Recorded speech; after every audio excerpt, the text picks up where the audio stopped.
RR ஜாய்ச்சி. இன்றைக்கு ஒரு வலுவான ஒரு ஸ்ட்ரென்தன்டு பிளான்ட்டை பற்றி உங்களுக்கு சொல்லலான் இருக்கேன். எல்லாருக்கும் தெரிந்த தாவரம் தான் பிரண்டைன்னு சொல்லுவோம். இந்த பிரண்டைன்ற தாவரத்துக்கு பல பேர்கள் இருக்குது. ஏன்னா அதில் இருக்கக்கூடிய கண்டென்ட் அவ்வளோ முக்கியமானது. அதனால் அதுக்கு பல பெயர்கள். அதோட விஞ்ஞான தாவரவியல் பெயர் வந்து சிசஸ் குவாட்ராங்குலாரிஸ். ஏன்னா 4 பக்கங்கள் இருக்கும், அதனால் அதுக்கு பேர் குவாட்ராங்குலாரிஸ்னு பேர். அடமண்ட் க்ரீப்பர், ஏன்னா அது வளரக்கூடிய இடத்துல வந்து ஒரு புதர் மாதிரி அது கொத்தாக வளரும். இன்னொரு பேர் அதுக்கு வந்து டெவில்ஸ் பேக் போன் அப்படின்னு பேர். இந்த பேரை பார்த்தாலே நமக்கு வந்து தெரியும், டெவில்ஸ் பேக் போன். அவ்வளவு அந்த கடினத்தன்மையே அது அந்த பேர்லேருந்தே நம்ம தெரிஞ்சுக்கிடலாம். டெவில்ஸ் பேக் போன், இன்னும் போன் கெட்ஜர், போன் செட்டர், எல்லாமே இந்த பெயர்கள் அனைத்தும் எது தொடர்பாக வருதுன்னா எலும்பு தொடர்பாக வருது, போன் தொடர்பாக வருது. இந்த தாவரத்துக்கும் எலும்புக்கும் நெருங்கிய தொடர்பு இருக்குது. எப்படின்னா இப்போ நம்மளுடைய எலும்புகளில் பார்த்திங்கன்னா ரொம்ப முக்கியமான தனிமங்களில் கால்சியம், பாஸ்பரஸ், இன்னும் நிறையா எசென்ஷியல் மினரல்ஸ் நிறையா அதில் இருக்குது. அதில் ரொம்ப ஸ்பெசிஃபிக்காக நம்ம சொல்ல போனோன்னா ஒரு ஃபைட்டோ எஸ்ட்ரோஜன். ஃபைட்டோன்னா பிளான்ட்டு, எஸ்ட்ரோஜன் அப்படிங்கிறது ஒரு ஹார்மோன். இது எல்லாருக்குமே தெரியும். ஏன்னா ஹியூமன் பீயிங்கில் எஸ்ட்ரோஜன், ப்ரோஜெஸ்ட்ரான், இது பெண்களுக்குரிய ஹார்மோன், ஆண்களுக்குரிய ஹார்மோன் அப்படின்லாம் நம்ம படிச்சுப்போம். அந்த மாதிரியான ஒரு ஹார்மோன் வந்து இந்த பிரண்டை தாவரத்துலேயும் இருக்குது. அதனால தான் அதை ஃபைட்டோ எஸ்ட்ரோஜெனிக். அது வந்து ஸ்டீராய்டு எல்லாருக்கும் தெரிஞ்சிருக்கும். இந்த ஸ்டீராய்டு வந்து தாவரங்களில் இருக்கக்கூடிய இந்த பிரண்டையில் இருக்கக்கூடிய ஸ்டீராய்டு வந்து போன் ஹீலிங் அதுக்கு ரொம்ப பயன்படுகிறது. போனில் என்ன மாதிரியான இஷ்யூ வரும்? போனில் 2 விதமான இஷ்யூ வரும். ஒன்று எலும்பு தேய்மானம் அப்படின்னு வரும்.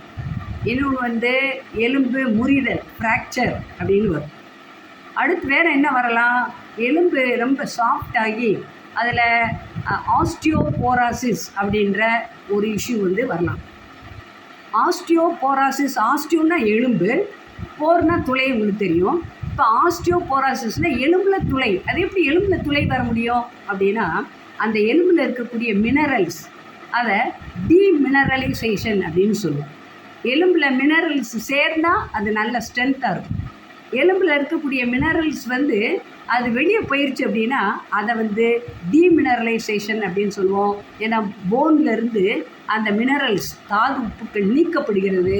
நீக்கப்படும் பொழுது அது ரொம்ப சாஃப்டாகி அதில் சின்ன சின்ன துளைகள் மாதிரியான ஒரு அமைப்பாக அது உருவாயிருது. அப்போ போன் வந்து ரொம்ப வீக்காக இருக்கும், சீக்கிரமாக அது உடஞ்சிரும். அந்த மாதிரியான தன்மை. அடுத்து இந்த பிரண்டை வந்து என்ன செய்யுதுன்னா ப்ரொமோட் பண்ணுது. இது வந்து ஒரு ப்ரொமோட்டார். எதை ப்ரொமோட் பண்ணுது அப்படின்னா எலும்பில், அதாவது புது திசுக்கள், எலும்பு திசுக்கள் புதிதாக உருவாகி அந்த வீக்காக இருக்கக்கூடிய எலும்புகளை வந்து சரி செய்ய, போன் ஃப்ராக்சர் அப்படின்னு சொல்கிறப்ப 2 போன், ஒரு போன் வந்து உடஞ்சிருது, 2 துண்டாக இருக்குது, ஒட்டி தான் இருக்குது தசைக்குள்ளே.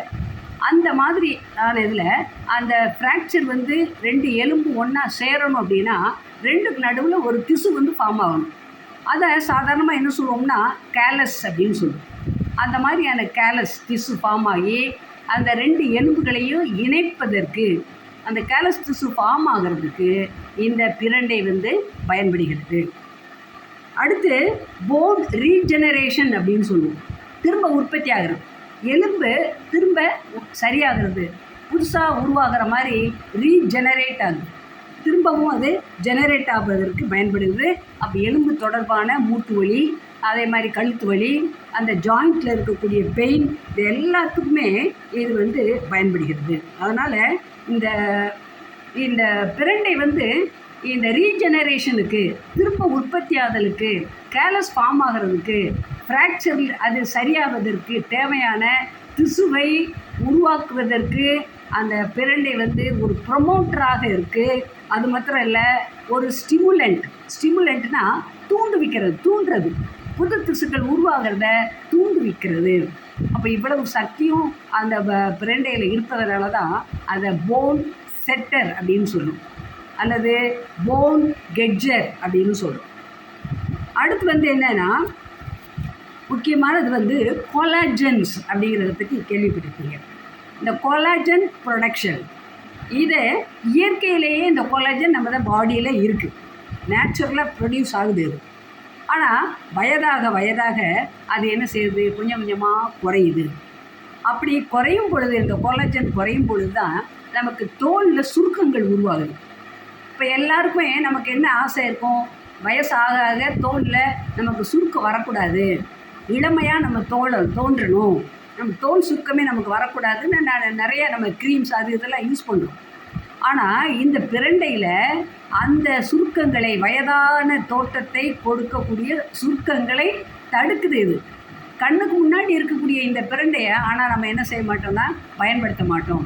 ஒன்று, அதை க்ளீன் பண்ணுறதுக்கு கஷ்டமாக இருக்கணும், அல்லது அதில் உள்ள ஒரு நம்பிக்கை இல்லாமல் தான் அது காரணம். இந்த பிரண்டையை ஆயுர்வேதிக் மெடிசன், சித்தா மெடிசன்லாம் நிறைய அதிகமான அளவு இதை பயன்படுத்துகிறாங்க. நம்ம கண்டிப்பாக இதை பயன்படுத்தணும். ஏன்னா கண்ட இடத்துலையும் இது நீர் ஊற்றி வளர்க்கணும்னு கூட அவசியம் இல்லை. அதை மிக எளிதாக வளரக்கூடிய ஒரு தாவரமாக இது இருக்குது. ஒரு சின்ன பித்து வச்சாலும் கூட பெருசாக வளர்ந்துடும். அதில் நம்ம உடம்பில் அதை நிறைய சாப்பிட்றப்ப நம்ம எல்லா விதத்துலையும் அதுக்கு நல்ல பலன் கொடுக்குது. அது மாத்திரம் இல்லாமல் இன்னொரு முக்கியமான பாயிண்ட்டு, பேலன்ஸ்டு டயட் என்ன, vitamin E, omega 3, fatty acid, இதெல்லாம் நம்ம சாப்பாடில் சாப்பிடும்பொழுது இந்த 3 வந்து என்ன செய்யுது அப்படின்னா சப்போர்ட் பண்ணுது.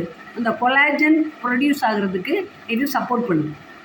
அப்போ இதை நம்ம சாப்பிடும் பொழுது கொலாஜன் ஃபார்ம் ஆகுது. கொலாஜன் ஃபார்ம் ஆகும் பொழுது அந்த தோல் சுருக்கங்கள் இல்லாது நாம் வந்து நல்லா இளமையான தோற்றத்தை நம்ம பெறலாம். அடுத்து ஒரு இம்பார்ட்டன்ட் பாயிண்ட் என்னென்னா, கால்சியம் அப்சார்ப்ஷன். இப்போ வந்து இந்த கால்சியம் இருக்கு இல்லையா, இது நிறைய பால், முட்டை, அந்த மாதிரி நிறைய தாவரங்களில் கிரீன்ஸ், கீரைகள் எல்லாத்துலேயுமே இருக்குது.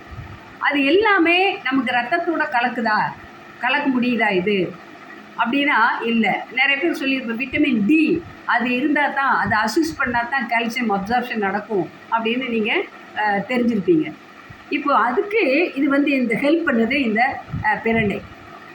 எப்படி, கால்சியம் ரத்தத்தோடு கலப்பதற்கு, கால்சியம் அப்சார்ப்ஷன் ஆவதற்கு, ரத்தத்தோடு கலப்பதற்கு இந்த பிரண்டை வந்து பயன்படுகிறது. அதனால் அதை நம்ம சேர்த்துக்கொள்வது நல்லது. எளிதாக கிடைக்கக்கூடிய, விலை மலிவாக கிடைக்கக்கூடிய இந்த போன் கெட்ஜரை, போன் செட்டரை நம்ம பயன்படுத்தணும். இதில் இருக்கக்கூடிய ஸ்டீராய்டுன்னு நீங்கள் பயப்பட வேண்டாம். ஏன்னா அந்த ஸ்டீராய்டு வந்து நிறைய தாவரங்களில் இருக்குது. முக்கியமாக வந்து பார்த்திங்கன்னா லில்லியேசிங்கிற குடும்பம், அதாவது வெங்காயம், வெள்ளைப்பூண்டு இதெல்லாம் இருக்கக்கூடிய இது ஒரு குடும்பம், அதுக்கு பேர் லில்லியேசின்னு பேர். இந்த குடும்பத்தில் இருக்கக்கூடிய தாவரங்களில் நிறைய ஸ்டீராய்டு இருக்குது. இன்னும் நிறைய பார்த்திங்கன்னா ஸ்டீராய்டு வந்து ஃப்ரூட்ஸில் இருக்குது, லெக்யூம்ஸில் இருக்குது, நட்ஸில் இருக்குது, முழு தானியங்களில் இருக்குது. அப்போது நெருஞ்சி இருக்குது பார்த்தீங்களா, நெருஞ்சி முள்ளு, அதில் கூட இது இருக்குது, நெருஞ்சி காயில் கூட இது இருக்குது. அதனால் இதை நம்ம அதிகமான அளவு அந்த ஸ்டீராய்டு இருக்குது அப்படின்னு நம்ம பயப்பட தேவையில்லை. ஃபைட்டோஸ்டீராய்டு இது. இந்த ஸ்டீராய்டுகள் நமக்கு நன்மை பயக்குது. இதிலிருந்து நிறையா மெடிசன்ஸ், நல்ல கேள்விப்பட்டிருக்கக்கூடிய ஒரு மெடிசன் வந்து டிஜிடாக்சின், எல்லாருக்கும் தெரியும், அது மெடிசன். இது ஸ்டீராய்டு தான், ஃபைட்டோஸ்டீராய்டு. இந்த ஸ்டீராய்டு டிஜிடாக்சின் அது வந்து கொலஸ்ட்ராலை குறைப்பதற்கு பயன்படக்கூடிய ஒரு பொருள். இதெல்லாம் இதில் இருக்குது. அதனால் இந்த பிரண்டையை மறக்காமல் நீங்கள் எல்லோரும் சாப்பிட்டு இதனுடைய பலனை பெற வேண்டுமாய் கேட்டுக்கொள்கிறேன். தேங்க்யூ.